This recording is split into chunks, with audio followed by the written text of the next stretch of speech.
नमस्कार साथियों, आपका स्वागत है इस चैनल अनोखे शब्द में। साथियों, एक समय की बात है, देवर्ष नारद भगवान श्री कृष्ण से मिलने के लिए द्वारिका नगरी में आते हैं। नारद जी को देखकर भगवान श्री कृष्ण कहते हैं, हे देवर्ष पधारिए, द्वारिका नगरी में आपका स्वागत है। आज द्वारिका में आने का क्या प्रयोजन है? देवर्षि कहते हैं, हे प्रभु, मन में आपके दर्शन करने की इच्छा हुई सो चला आ गया। भगवान श्री कृष्ण मुस्कुराते हुए कहते हैं, हे देवर से अवश्य ही आपके मन में आज कोई ना कोई शंका निर्माण हो गई होगी, इसीलिए निसंकोच होकर पूछ लीजिए। देवर्ष कहते हैं, हे प्रभु, आप तो सब कुछ जानते हैं। मेरे मन में जो भी शंका है उसके विषय में भी आपको पता है, लेकिन फिर भी अगर आप पूछ रहे हैं तो बताने की चेष्टा करता हूं। हे प्रभु, आज मैं आपके पास यह जानने के उद्देश्य से आया हूं कि किस कारण से मनुष्य के जीवन में दरिद्रता आती है। देवी लक्ष्मी किस कारण से मनुष्य के घर का त्याग करके चली जाती है, और वह कौन सा पुण्य है जिससे देवी लक्ष्मी सदैव ही मनुष्य के घर में वास करती है। भगवान श्री कृष्ण कहते हैं, हे देवर्ष, आज आपने समस्त मानव जाति के कल्याण के उद्देश्य से अत्यंत महत्वपूर्ण बात पूछी है। देवी लक्ष्मी के कारण ही मनुष्य के घर में सुख समृद्धि का वास होता है, और जब देवी लक्ष्मी घर का त्याग करके चली जाती है तो उस घर में दरिद्रता का ही वास होता है।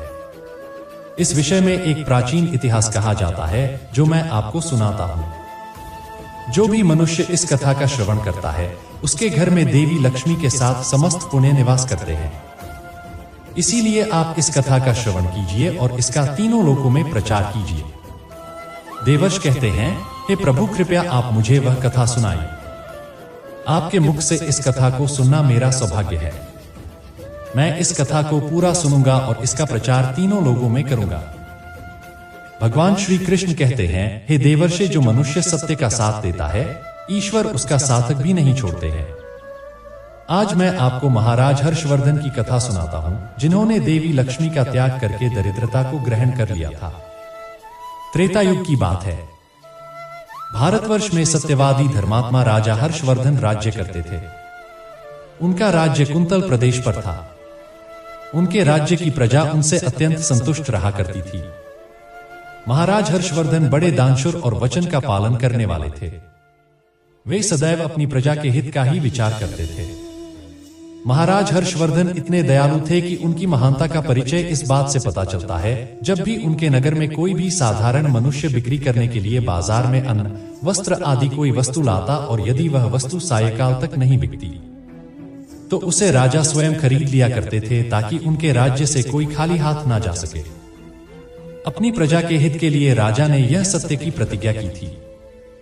सानिया काल होते ही राजा के सेवक शहर में भ्रमण करते और जब वे किसी को कोई वस्तु या द्रव्य लेकर बैठा हुआ देखते जिसे किसी ने खरीदा ना हो, तो महाराज के सेवक उस व्यक्ति से उन वस्तुओं की कीमत पूछते और उसकी इच्छा और जरूरत के अनुसार उस वस्तु की जो भी कीमत होती वह कीमत देकर उसकी वस्तुओं को खरीद लेते थे।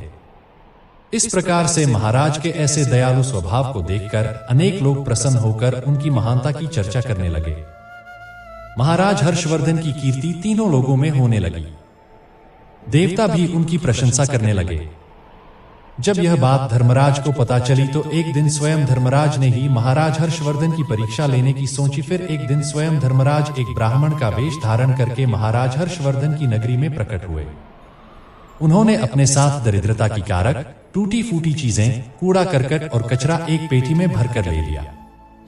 अर्थात उन्होंने दारिद्र्य एक पेटी में भर लिया और उस पेटी को लेकर वे सत्यवादी महाराज हर्षवर्धन के नगर में उनकी परीक्षा लेने के लिए पहुंच गए। धर्मराज उस नगर के बाजार में उस कचरे से भरी पेटी को लेकर बेचने के लिए बैठ गए, किंतु कौन व्यक्ति कूड़ा कचरा खरीदेगा? ब्राह्मण रूपी धर्मराज दिन भर वहीं पर बैठे रहे, लेकिन किसी ने भी उनका कूड़ा कचरा नहीं खरीदा। जब सायंकाल हुई तब राजा के सेवक हमेशा की तरह ही बाजार में घूमने लगे। जिसका भी बिक्री का सामान बचा होता उसे वे उचित धन देकर खरीद लेते थे, ताकि कोई खाली हाथ घर ना जा सके।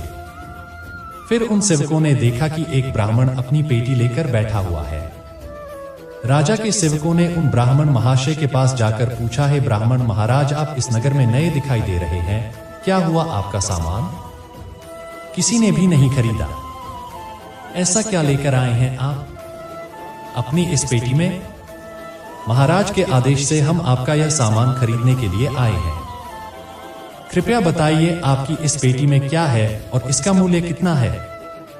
तब उस ब्राह्मण ने कहा, हे सैनिकों, मैं इस पेटी में दारिद्र्य लेकर आया हूँ, अर्थात कूड़ा करकट भरकर लाया हूँ, और इसका मूल्य 1000 स्वर्ण मुद्राएं हैं। उस ब्राह्मण के ऐसे विचित्र वचन सुनकर वे सभी सैनिक हंसने लगे और फिर उन्होंने उस ब्राह्मण से कहा, हे ब्राह्मण, आपकी पेटी में कूड़ा भरा हुआ है, इसे कौन लेगा? इसका मूल्य तो 1 पैसा भी नहीं है। फिर उस ब्राह्मण ने कहा, हे सैनिकों, यदि इसे कोई नहीं लेगा तो मैं इसे वापस अपने घर लेकर जाऊंगा।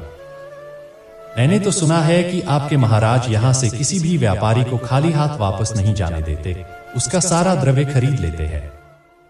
लगता है मैंने आपके महाराज के बारे में झूठ सुना है। उस ब्राह्मण की ऐसी बात सुनकर राजा के सेवकों ने कहा, हे ब्राह्मण, आपने सही सुना है। हमारे महाराज किसी भी व्यापारी को खाली हाथ घर नहीं भेजते, उसका सारा माल खरीद लेते हैं, इसीलिए तुम थोड़ी देर रुको, हम अभी महाराज के पास जाकर आते हैं। फिर उनमें से एक सेवक महाराज हर्षवर्धन के पास जाता है और उनसे कहता है, हे महाराज, आज हमारे नगर के बाजार में एक ब्राह्मण आया है। वह बड़ा ही विचित्र है। वह अपनी पेटी में कूड़ा कचरा भरकर लाया है और उसका मूल्य वह 1000 स्वर्ण मुद्राएं बता रहा है। तब महाराज ने कहा है, सैनिकों, तुम जाकर उसके सामान का मूल्य जो कम से कम हो सके उतना उसे देखकर उसका सामान खरीद कर लाओ, उसे उसकी वस्तुएं लेकर वापस मत जाने दो, अन्यथा मेरा वचन झूठा हो जाएगा। फिर राजा के सेवक उस ब्राह्मण के पास जाते हैं और कहते हैं, हे ब्राह्मण, हम तुम्हारे इस पेटी का मूल्य 200 स्वर्ण मुद्राएं देते हैं, तुम इतनी मुद्राएं लो और प्रसन्नता से अपने घर चले जाओ। किंतु उस ब्राह्मण ने कहा, हे सैनिकों, मैं 1000 स्वर्ण मुद्राएं से 1 पैसा कम नहीं लूंगा। यदि तुम मेरा सामान खरीदना चाहते हो तो खरीदो, नहीं तो मैं अपना सामान लेकर वापस चला जाता हूं। तब उन राजा के सेवकों ने कहा, हे ब्राह्मण, ठीक है, अब हम तुम्हें इस पेटी के बदले 500 मुद्राएं देते हैं, इतना मूल्य तुम्हारे लिए सही रहेगा। लेकिन फिर भी वह ब्राह्मण नहीं माना और 1000 स्वर्ण मुद्राएं पर ही अड़ा रहा और कहने लगा, मेरा सामान लेना है तो लो, नहीं तो मैं चला। तब फिर से वह सैनिक लौटकर राजा के पास जाता है और उनसे कहता है, हे महाराज, उस ब्राह्मण को हमने 500 मुद्राएं देने की कोशिश की, किंतु वह फिर भी नहीं मान रहा है। उसकी बेटी में कचरा और दारिद्र्य भरा पड़ा है, लेकिन फिर भी वह 1000 मुद्राएं ही मांग रहा है। हे महाराज, आपको उसका कचरा 1000 मुद्राओं में नहीं खरीदना चाहिए। महाराज हर्षवर्धन कहते हैं, हे सैनिकों, यह मेरे सत्य की प्रतिज्ञा है, मैं किसी भी व्यक्ति को अपने राज्य से खाली हाथ जाने नहीं दे सकता। हम सत्य का त्याग कभी नहीं करेंगे। इसीलिए तुम लोग जाओ और वह ब्राह्मण जो कीमत कह रहा है उसमें उसकी वस्तुओं को खरीद कर लेकर आओ, इसमें संकोच मत करो। फिर सिपाही ब्राह्मण के पास लौटकर आ गए। उन्होंने उस ब्राह्मण को 1000 स्वर्ण मुद्राएं दी और उसकी दारिद्र्य से भरी हुई पेटी ले ली। वह ब्राह्मण मुद्राएं लेकर चला गया और फिर सिपाही उस दारिद्र्य से भरी पेटी को लेकर राजमहल में लौट आए। फिर महाराज ने उस पेटी को राजमहल के अंदर रखवा दिया। रात्रि में जब सोने का समय हुआ तब महाराज के राजमहल के द्वार से एक अत्यंत सुंदर स्त्री निकली। उस स्त्री के 4 हाथ थे, कमल पुष्प थे। उस सुंदर स्त्री ने नाना प्रकार के आभूषण धारण किए हुए थे। महाराज महल के बाहर बैठे हुए थे। जब महाराज ने उस अत्यंत सुंदर स्त्री को देखा तो महाराज आश्चर्य में पड़ गए और उन्होंने उस स्त्री से पूछा, हे देवी, आप कौन हैं? इस रात्रि के समय में आप यहां पर क्या कर रही हैं? आप कहां से आ रही हैं और कहां पर जा रही है? महाराज की ऐसी बात सुनकर वह स्त्री बोली, है राजन, मैं तुम्हारे राज्य की लक्ष्मी हूं, आप सत्यवादी धर्मात्मा है, इसी कारण से मैं आपके राजमहल में निवास करती हूं। किंतु आज आपके राजमहल में दारिद्र्य आ गया है और जहां पर दारिद्र्य रहता है उस स्थान पर लक्ष्मी निवास नहीं करती है। आज आपने एक पेटी में भरा दारिद्र्य अपने घर में रखा है, इसीलिए अब मैं यहां से जा रही हूं। तब महाराज हर्षवर्धन ने हाथ जोड़कर प्रणाम करके देवी लक्ष्मी से कहा, हे मां लक्ष्मी, आपकी जैसी इच्छा, मैं अपने वचन और प्रतिज्ञा से बंधा हुआ हूं, मैं अपना वचन नहीं तोड़ सकता। इस कारण से मैं उस दारिद्र्य से भरी पेटी को लेने से मना नहीं कर सकता था। कृपया आप मुझे क्षमा कीजिए। तब देवी लक्ष्मी महाराज के राजमहल का त्याग करके चली जाती है। थोड़ी देर बाद राजा ने एक बहुत ही सुंदर युवा पुरुष को राजमहल के दरवाजे से निकलते देखा तो महाराज ने उससे पूछा, हे देव, आप कौन है, यहाँ पर कैसे आए और आप कहाँ जा रहे हैं? उस सुंदर पुरुष ने कहा, हे राजन, मेरा नाम दान है। आप सत्यवादी धर्मात्मा है, सदैव धर्म का पालन करते हैं। इसी कारण से मैं आपके राज्य महल में निवास करता था, किंतु अब देवी लक्ष्मी आपके राज्य महल को त्याग कर चली गई है। लक्ष्मी के बिना आप दान कहां से करेंगे, इसीलिए मैं भी अब आपको छोड़कर जा रहा हूं। तब महाराज हर्षवर्धन बोले, हे देव, ठीक है, जैसी आपकी इच्छा, आप भी जा सकते हैं, किंतु मैं अपने वचन को तोड़ नहीं सकता। फिर वह दान भी महाराज को छोड़कर चला जाता है। उसके बाद अन्य एक सुंदर पुरुष राजमहल से निकलता हुआ दिखाई पड़ा। तब महाराज ने उससे पूछा, हे देव, आप कौन हैं और कहां जा रहे हैं? तब उस पुरुष ने कहा, हे राजन, मैं यज्ञ हूं। आप सत्यवादी धर्मात्मा हैं। आप सदैव दान धर्म करते थे, इसी कारण से मैं आपके राज्य में निवास करता था, किंतु अब लक्ष्मी और दान आपका घर छोड़कर चले गए हैं, तो मैं भी जा रहा हूं, क्योंकि लक्ष्मी के बिना यज्ञ नहीं किया जा सकता और दान के बिना यज्ञ संपन्न नहीं हो सकता। इसीलिए मैं भी आपका त्याग करके जा रहा हूं। महाराज हर्षवर्धन ने कहा, हे देव, ठीक है, जैसी आपकी इच्छा, आप भी जा सकते हैं, किंतु मैं अपने वचन का त्याग नहीं करूंगा। फिर वह यज्ञ भी राजमहल को छोड़कर चला जाता है। फिर कुछ समय बाद अन्य एक अत्यंत सुंदर पुरुष राजमहल से जाता हुआ दिखाई देता है। तो राजा ने उसे भी पूछा, हे महाशय, आप कौन है और राजमहल छोड़कर क्यों जा रहे हैं? तब उस पुरुष ने कहा, हे राजन, मैं यश हूं। आपके पुण्यों के कारण मैं आपके घर में निवास कर रहा था, किंतु अब आपके यहाँ से लक्ष्मी दान, यज्ञ आदि सब चले गए हैं, तो उनके बिना आपको यश की प्राप्ति नहीं हो सकती। इसी कारण से मैं भी यहाँ से जा रहा हूं। तब राजा ने उसे भी नमस्कार किया और आदर पूर्वक जाने दिया। फिर उसके बाद अन्य एक अत्यंत सुंदर स्त्री राजमहल से निकली, जिसने सुंदर वस्त्र परिधान किए हुए थे। उसे देखकर राजा ने पूछ लिया, हे देवी, आप कौन हैं और आप किस कारण से मेरे राजमहल का त्याग कर रही हो? तब वह स्त्री बोली, हे राजन, मैं कीर्ति हूं। लक्ष्मी, दान, यज्ञ और यश ने भी आपका साथ छोड़ दिया है, तो उनके बिना मैं भी आपके राजमहल में नहीं ठहर सकती, इसीलिए मैं भी जा रही हूं। तब राजा ने उसे भी जाने दिया। फिर अंत में एक अत्यंत सुंदर पुरुष राजमहल से निकला और उसे देखकर राजा ने पूछा, हे देव, आप कौन हैं और आप भी हमारे राजमहल को छोड़कर क्यों जा रहे हैं? तब उस पुरुष ने कहा, हे राजन, मैं सत्य हूं। आप एक सत्यवादी धर्मात्मा राजा हैं, इसीलिए मैं आपके यहाँ निवास करता था, किंतु अब आपके यहाँ से लक्ष्मी, दान, यज्ञ, यश, कीर्ति आदि सभी चले गए हैं, तो मैं भी यहाँ से जा रहा हूं। तब महाराज हर्षवर्धन ने कहा, हे सत्य, आप भी मेरा त्याग कर रहे हैं, किंतु मैंने तो आपका कभी त्याग ही नहीं किया। आपका त्याग न करने के कारण ही सभी मुझे छोड़कर जा रहे हैं, इसीलिए आप मुझे छोड़कर कैसे जा सकते हैं? मैंने अपने सत्य वचन का पालन करने के लिए ही दारिद्र्य को अपने घर में रखा था। मैंने संसार के कल्याण के लिए यह वचन दिया था कि मेरे राज्य से कोई भी खाली हाथ नहीं जाएगा। जो भी मेरे राज्य में कोई वस्तु बेचने आएगा, यदि उसकी वस्तु कोई नहीं खरीदेगा तो उसे मैं खरीद लूंगा। इसीलिए मैंने अपने सत्य वचन का पालन करने के लिए उस ब्राह्मण को 1000 स्वर्ण मुद्राएं देकर उससे दारिद्र्य खरीद लिया था। उसी दारिद्र्य की पेटी के कारण देवी लक्ष्मी ने आकर मुझसे कहा कि वे उस स्थान पर निवास नहीं करती जिस स्थान पर दारिद्र्य रहता है, और देवी लक्ष्मी के जाते ही यज्ञ, दान, यश, कीर्ति सब मुझे छोड़कर चले गए हैं। मेरे सत्य वचन का पालन करने के लिए ही मैंने उन सभी को जाने दिया, और अब आप भी मुझे छोड़कर जा रहे हैं। महाराज हर्षवर्धन की बात सुनकर वह सत्य बोला, हे राजन, यदि आपने मेरे लिए ही इन सब का त्याग किया है तो ठीक है, मैं आपका राजमहल छोड़कर नहीं जाऊंगा।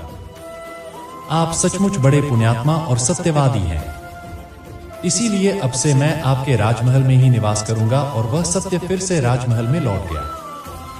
उसके थोड़ी ही देर बाद एक सुंदर स्त्री लौटकर आ गई। उसे देखकर राजा ने पूछा, हे देवी, अब भी आप मुझे छोड़कर चली गई थी, तो फिर वापस क्यों लौटकर आ गई?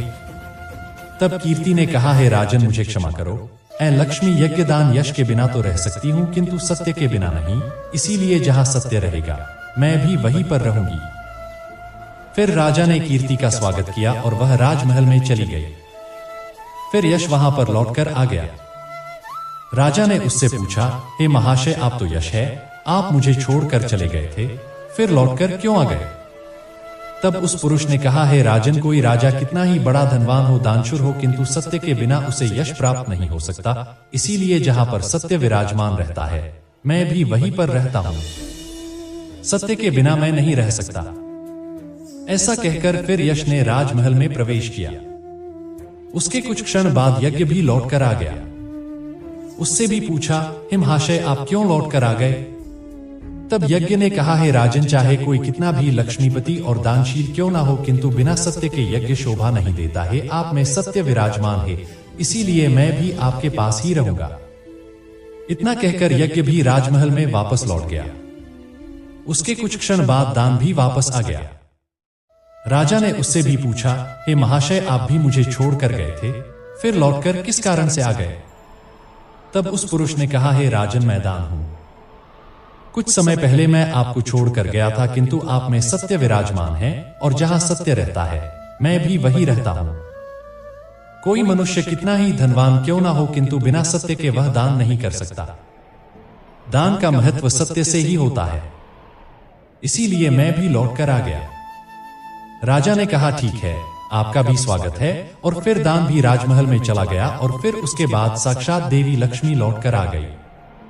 राजा ने पूछा, हे मां लक्ष्मी, आप वापस क्यों आ गई? आप तो मुझे छोड़कर चली गई थी। तब देवी लक्ष्मी ने कहा, हे राजन, ये आपके सत्य की परीक्षा थी। आपके यहाँ पर यश, दान, यज्ञ और सत्य सभी निवास करते हैं और लक्ष्मी के बिना सभी विफल हो जाएंगे। इसीलिए मैं आपके सत्य धर्म की रक्षा करने हेतु लौटकर आ गई हूं। तब राजा ने कहा, हे मां लक्ष्मी, मेरे यहाँ पर तो दारिद्र्य से भरी हुई पेटी है। जहां दारिद्र्य रहता है वहां पर आप कैसे निवास कर सकती हो? तब देवी लक्ष्मी ने कहा, हे राजन, मेरी कृपा से वह दारिद्र्य से भरी पेटी भी स्वर्ण और रत्नों से भर जाएगी। इतना कहकर मां लक्ष्मी भी राजमहल में प्रवेश करती है। मां लक्ष्मी के प्रवेश करते ही वह पेटी में भरा पड़ा कूड़ा कचरा रत्न और सुवर्ण के आभूषण में बदल गया। इसके कुछ समय के पश्चात स्वयं धर्मराज ब्राह्मण के रूप में राजमहल में आ गए। तब राजा ने उनसे पूछा, हे विप्र, आप कौन हैं? आपने तो मेरा त्याग नहीं किया था, फिर आप यहां पर कैसे आ गए? तब उस ब्राह्मण ने कहा, हे राजन, मैं साक्षात धर्म हूं। मैं ही ब्राह्मण का रूप धारण करके आया था और मैंने ही 1000 स्वर्ण मुद्राएं के बदले तुम्हें दारिद्र्य दिया था, किंतु तुमने अपने सत्य के बल से मुझे जीत लिया है। इसीलिए अब मैं तुम्हें वरदान देने के लिए आया हूं। बताओ, मैं तुम्हें कौन सा वर प्रदान करूं? इतना कहकर धर्मराज ने अपना मूल स्वरूप धारण किया। तब राजा हर्षवर्धन ने कहा, हे धर्मराज, आपके दर्शन करके मैं धन्य हुआ। कृपया आप अपनी कृपा सदैव मुझ पर बनाए रखें, मुझे और कुछ नहीं चाहिए। फिर धर्मराज ने राजा को आशीर्वाद दिया और उस स्थान से अंतर्ध्यान हो गए। भगवान श्री कृष्ण कहते हैं, हे देवर्ष, इस प्रकार से अपने सत्य धर्म के कारण ही ने सभी पर विजय प्राप्त की थी। इसीलिए मनुष्य को कभी भी सत्य का अनादर नहीं करना चाहिए, हमेशा सत्य का पालन करना चाहिए। जो सत्य की राह पर चलता है उसके पास लक्ष्मी, दान, यज्ञ, यश, कीर्ति सदैव निवास करते हैं। तो दोस्तों, इस प्रकार से भगवान श्री कृष्ण ने नारद जी को अत्यंत महत्वपूर्ण ज्ञान दिया है। आपको यह वीडियो कैसी लगी कमेंट करके अवश्य बताएं। अगर जानकारी अच्छी लगी तो वीडियो को लाइक जरूर करें और कमेंट में जय मां लक्ष्मी जरूर लिखें। साथ ही चैनल को सब्सक्राइब करें। आप सभी को धन्यवाद।